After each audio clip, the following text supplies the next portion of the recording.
Hello mga ka-campers, right now we are in Rayong.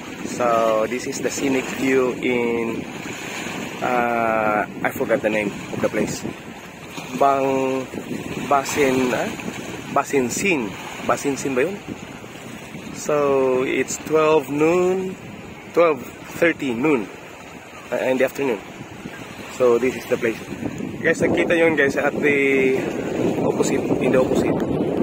There is a boat restaurant. Okay, at I focus natin sa mga boat. Yan. Boat restaurant yan. Boat restaurant yan. And you see, yung may maraming tao. Yan. May shipwreck. Dalawang boat yan. Shipwreck, nakita niyan. Yan.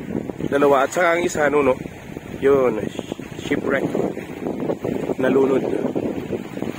So, this is in Rayong. So, ang paligid guys, ito yung makita nyo sa paligid. Ano natin?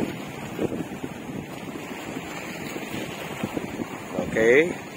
Under the pines. Dito lang ako sa Thailand nakakita ng pine trees na nasa dagat or sa beach.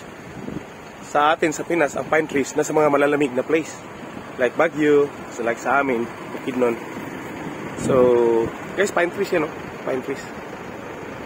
Diyan kami nananghalian under the pines. So, pinapalamig lang natin ng sasakyan dahil mainit. Ito yung loob ng sasakyan natin. Hindi masyadong... Okay.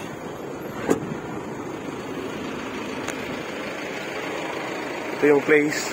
Ito na yung mga kasama natin. Yan. Dadaanan natin ulit yung bridge later. Okay? More updates later.